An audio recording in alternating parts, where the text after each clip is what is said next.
Good evening, everybody, and welcome to my Formula One 2016 British Grand Prix review at Silverstone.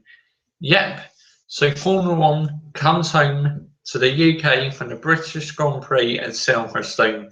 So, right, in the starter race, it was a safety car start because during the drivers' grid walk and parade and lining up for the national anthem, it started pouring it down. So it was the safety car start, and the team started on full wet tyres. The safety car was out on track for quite a few laps, must have been about 6 or 8 laps, I believe. Then when the race got started, Lewis Hamilton led from Nico Rosberg, Max Verstappen, and Max Verstappen, goodness me, for an 18-year-old, no wonder why Red Bull moved him up to the 18. That move he did on Nico Rosberg was unbelievable. That really was a fantastic move. Vettel, he had a spin in the race, but luckily he was able to stay in the race. Alonso also had a spin as well. A lot of cars on turn 1 were getting caught out where the weather was quite wet. You know, Hamilton, he got caught out, but instead of spinning, he recovered it well. Rosberg seemed to take extra caution going through that bit because, you know, it was very wet. Nico Rosberg made a move on Max Verstappen when Max Verstappen's tyres were finally starting to go away. So Rosberg was pretty much following Hamilton. But then, near the end of the race, Nico Rosberg said he had a problem with the gearbox. What do I do? And then Mercedes on team radio told him what to do. Now, this season's rules and regulations, that is illegal. The team giving driver aids. The FIA released a statement saying penalty for using driver aids. But I gotta say, I think as a one-off, Mercedes did absolutely the right thing telling Nico Rosberg because his gearbox was just about to go, and you know it could have been hazardous if he didn't get to the end of the race. You know, his car could have just conked out on track and caused big problems. So, to be honest, I think Mercedes did the right thing.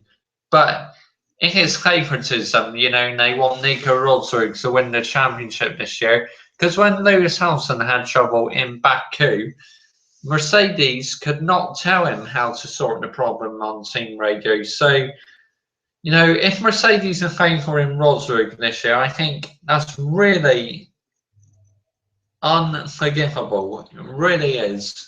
But I don't want to judge too much. But I reckon that's what could be happening. McLaren Honda finish outside the points, but they're becoming regulars now in Q3, which is good to see. You know, McLaren Honda are slowly improving on their power units. Renault Works team, they've still got a lot of work to do. But give them time, it's still early days to Renault Works team. You know, they only just came back into sort as a works team. They got to get their power units up together and stuff like that. Sebastian Vettel made a move on Danny Kiat. Kiat, no, didn't make it easy for Vettel. I was like holding my breath thinking, uh-oh, here we go again. The incident at China and Russia between them two. But luckily, no contacts. Carlos Sainz, he's doing quite well for Toro Rosso. He's been signed up again next season, which is good news. Kimi Raikkonen staying at Ferrari for another year, which, to be honest, I'm not really surprised about because, you know, everybody loves Kimi Raikkonen. I do. I love his team radio messages saying, come on, where's the blue flags? Of course, he swears on the team radio, but they're not allowed to play it on team radio, of course. But, you know, Raikkonen, yeah, he's so brilliant. Excuse me. And I had some Tropicana real pure orange juice. That's lovely and cold. But Lewis Hamilton won the Grand Prix, finished ahead of teammate Nico Rosberg and Max Verstappen. But after the race, Rosberg was given a time penalty and Max Verstappen finished second. So Ferrari, yes, they got the pace in that, but it's just been so far a bad season for them. You know, loads of strategy errors.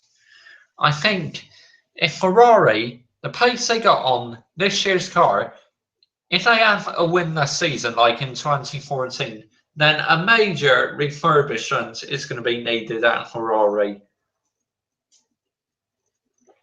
Their car is good enough to keep up with the Mercedes. Because at the moment, Red Bull are Mercedes' closest challengers.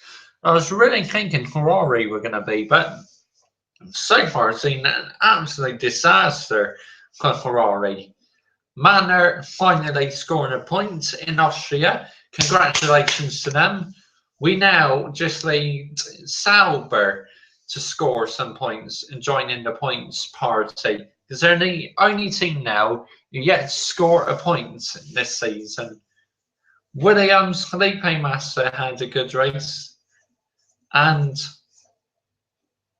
Valtteri Bottas. There was contact, but Valtteri Bottas, I believe, he finished the race okay. But, you know, I thought that was a good race. Lewis Hamilton is now just 1 point behind Nico Rosberg. About 4 or 5 weeks ago, he's about 42 or 40 points behind Nico Rosberg. What a turnaround. If Hamilton wins the next race, he'll definitely be leading the championship. Unbelievable.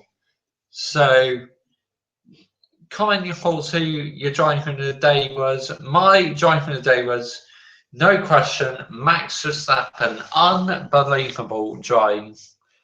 And I gotta say, the atmosphere was fantastic. You know, well done to the crowds who are braving the great British weather.